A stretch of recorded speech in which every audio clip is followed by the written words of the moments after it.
My name is Aisha Ibrahim. Now, Deputy Education Minister Dr. Ejisuman says teachers at Ejisuman Girls Senior High School found to have made inappropriate sexual advances on students should not be allowed to teach again until the cases are finally determined. His comments comes on the back of a report released by the special committee investigating allegations of sexual assault against some teachers at the school. Some of the teachers are alleged to have taken students to a guest house to have sex with them. The committee, in a 38-page report signed by its chairman, Patrick Deborah Boateng, also accused the Nkoswahini of Ejisu, Nana Kofi Poku, of interfering with the day-to-day administration of the school. JoyNews has cited a copy of the report. Here are some details. The 8-member committee, chaired by the representative of the Ejisu Juaben Educational Director, Patrick Deborah Boateng, interviewed the leadership of the students, teachers and non-teaching staff and the Nkoswahini of the Ejisu traditional area. One of the students engaged by the committee claimed one Matthew Osei, an ICT tutor, took her to a guest house and demanded sex. Mr. Osei denied the claim in his testimony to the committee. He insisted he only picked up the students when he chanced upon them outside the school during an inter-house competition.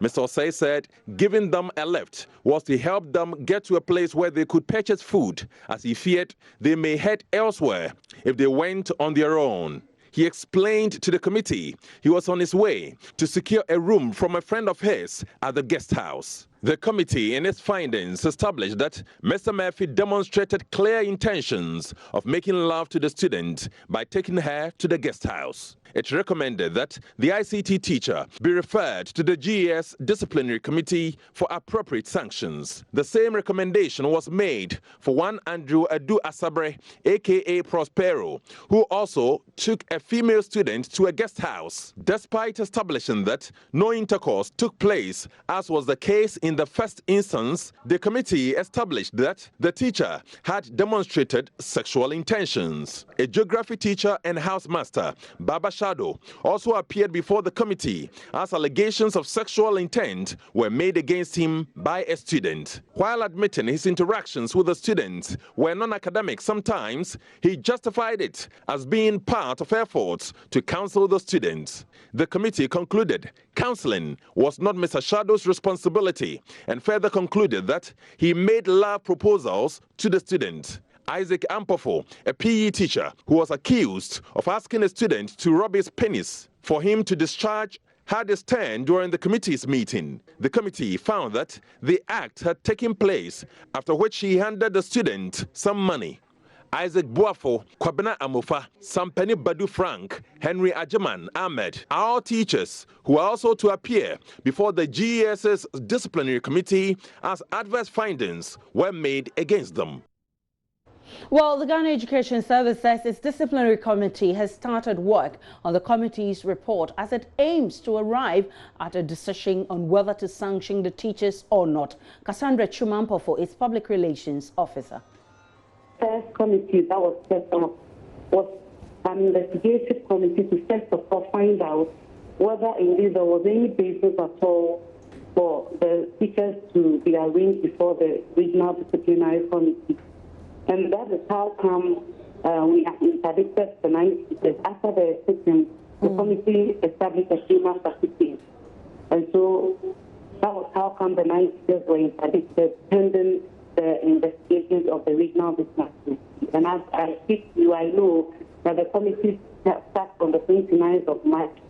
And they are even expected to sit tomorrow, but because of the WASI, some of the students who are witnesses, others complainants, also involved. They are final year students, and so tomorrow's session will not come home.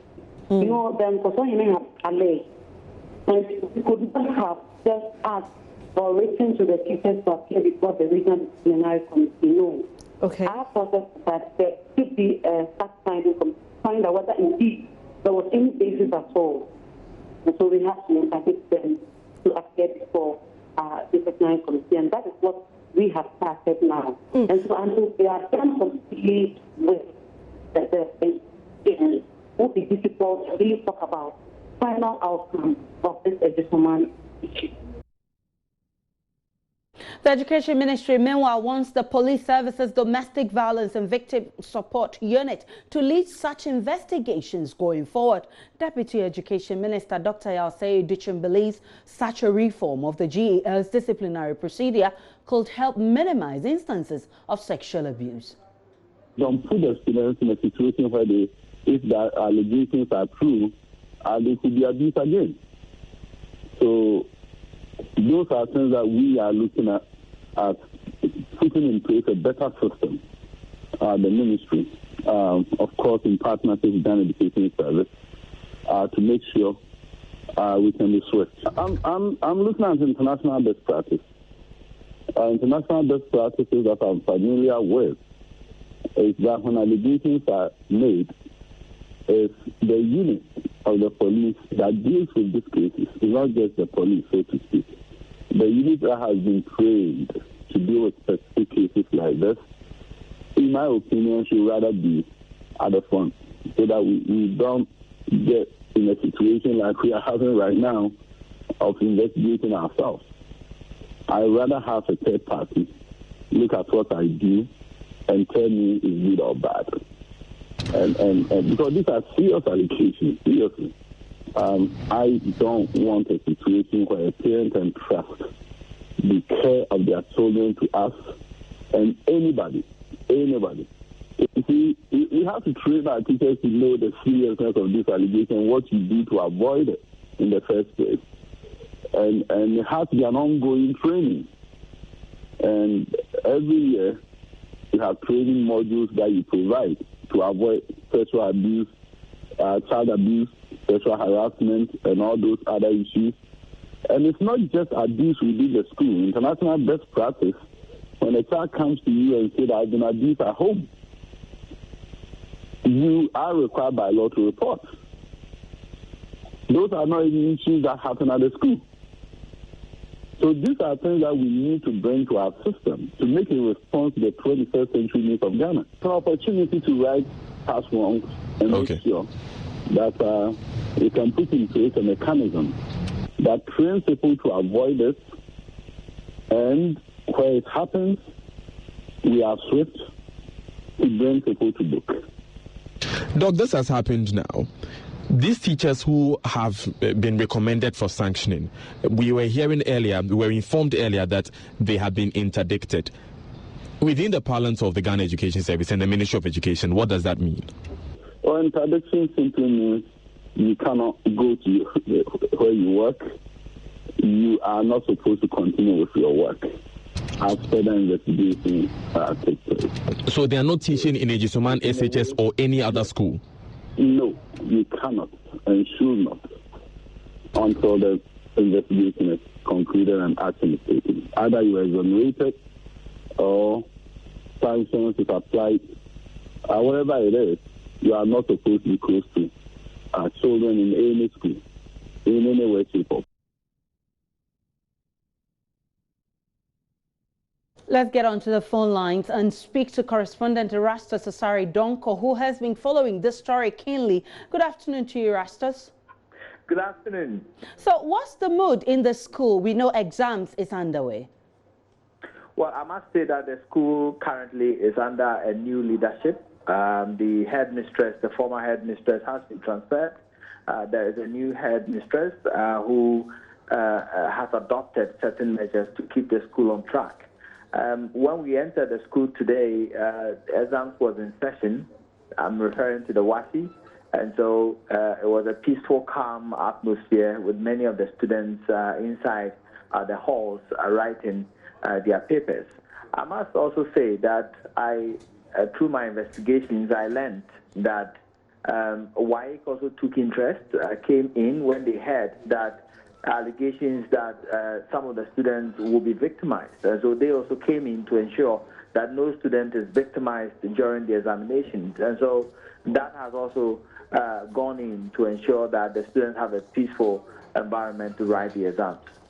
So we know that the report has indicted 8 of the teachers. How is Ejisuman and surrounding communities receiving this report? In fact, there are many who just heard the reports and its summary on air and they are very, very angry. In fact, I spoke to some women who were saying that, yes, they heard rumors of it, that such things are going on in the school, and now that it's been confirmed, it's very worrying, and they want government to attach a more serious approach to ending this saga once and for all.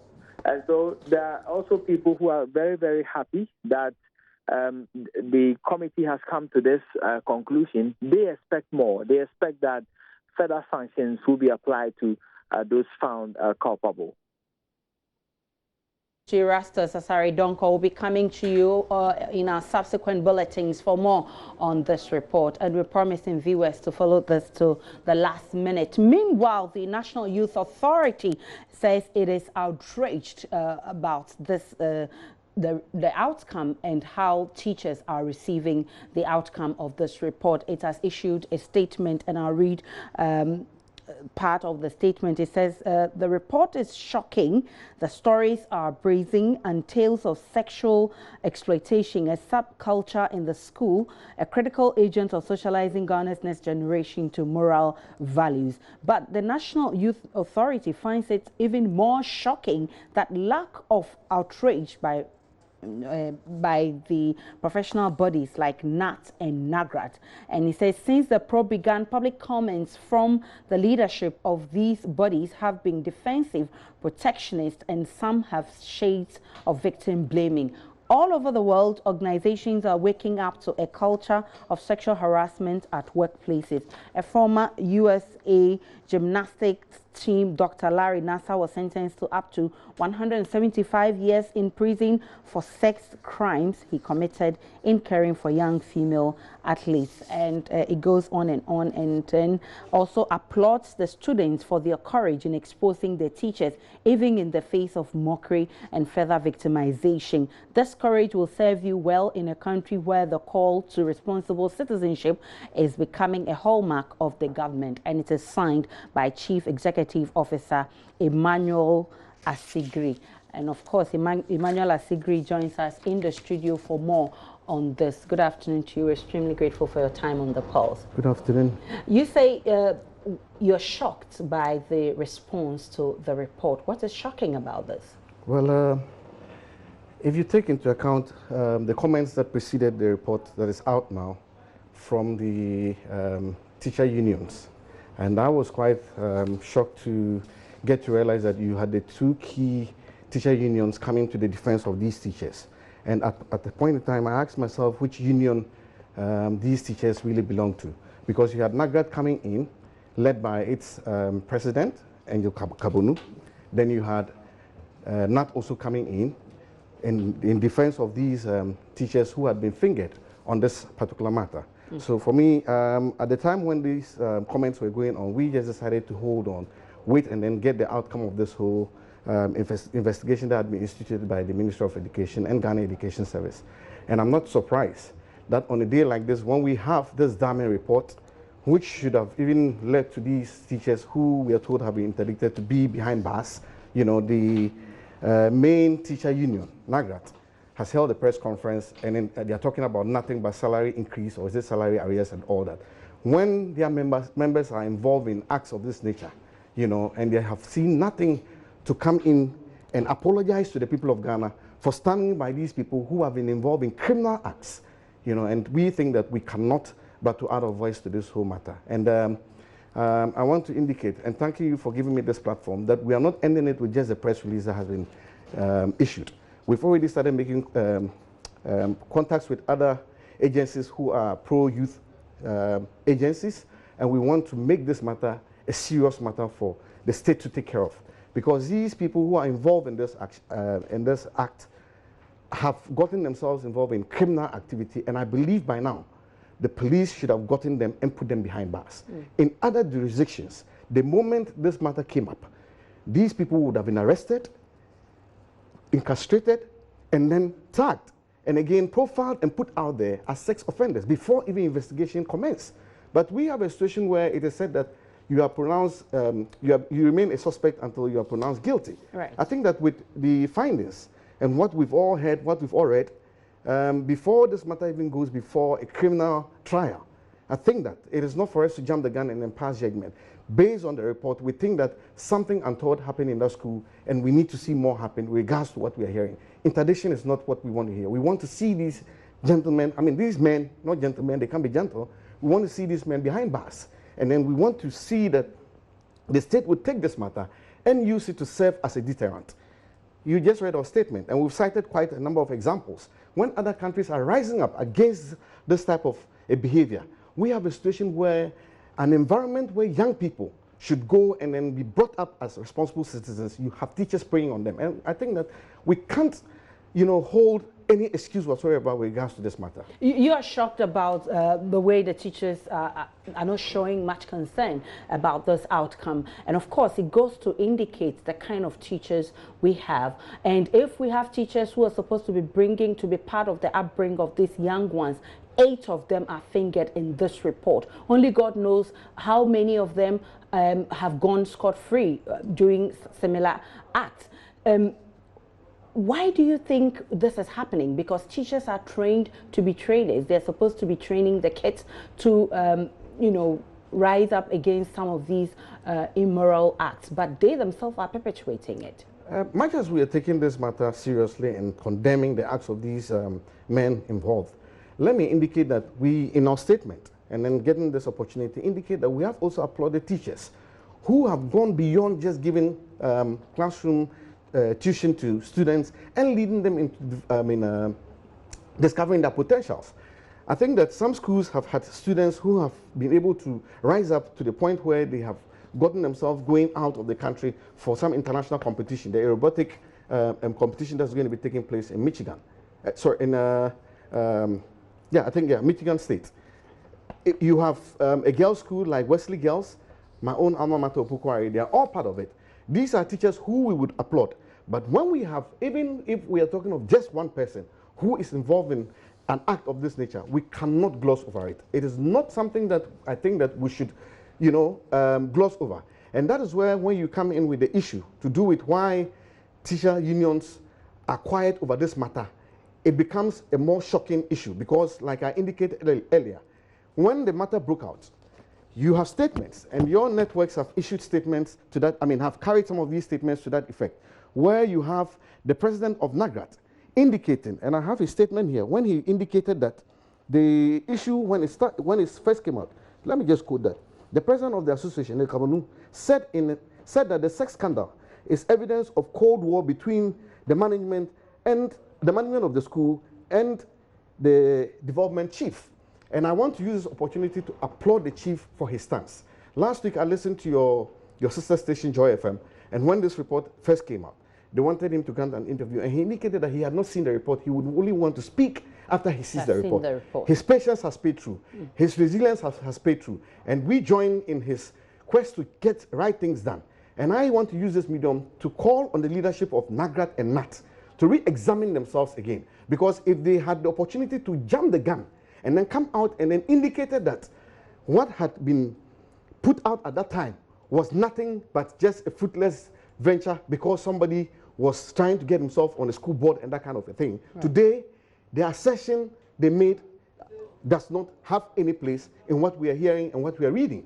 And I think that holding press conferences to talk about their salaries and arrears and all that, they should have the courage, just as they did the last time, to come out and condemn the situation and apologize. Because they took a position. And I am calling on them to apologize for that point, apologize for the fact that at the time they took that position defending these people who have conceded to the crimes that were put on them. Because if you tell me that you don't have a daughter in that school, you don't have a relation in that school, and you are sending a young girl to go buy rice and come in and you are feasting the rice with her, what is the relation?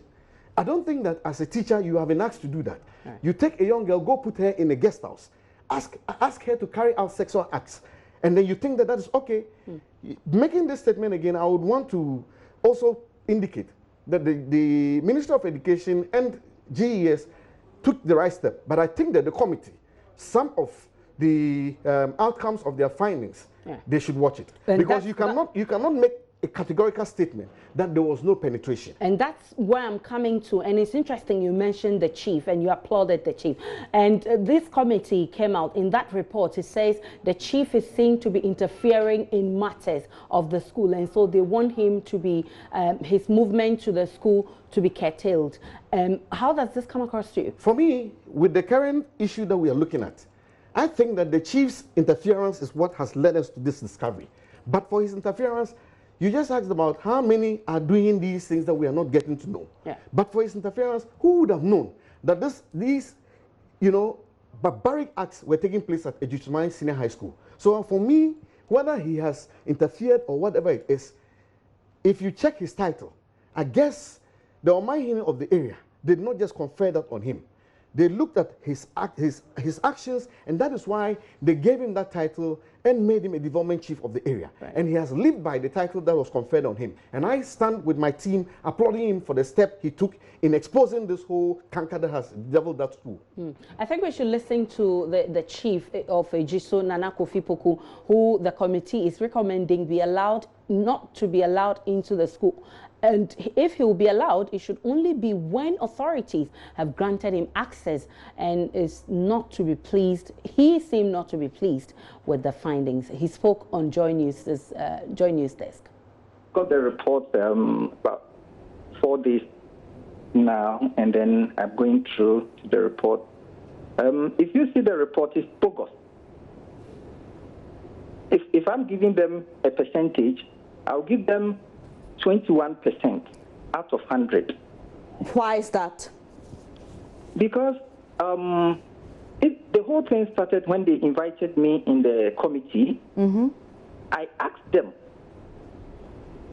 any conversation will go on here, I want them to record it on camera and on the video, on the audio. But they refused it. We argued this thing about 45 minutes. They said no.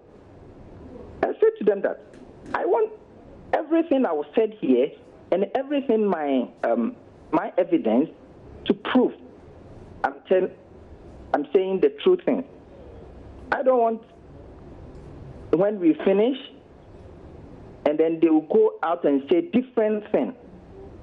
They will not allow me. And then I said to them they should carry on.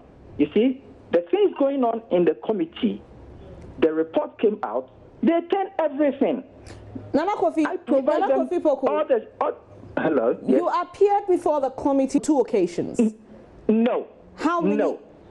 How many times? No. How many times were you at the committee sitting? 5 times. Because according to the report I have here, it says that you appeared on the 2nd and 15th of February 2018. That is lying. That is not true. So you heard Chief of Ejisu, Nana Kofi, speaking there, and he says he'll give them 21% out of 100% because they are peddling untruth. But it's your wish that these perpetrators would be arrested.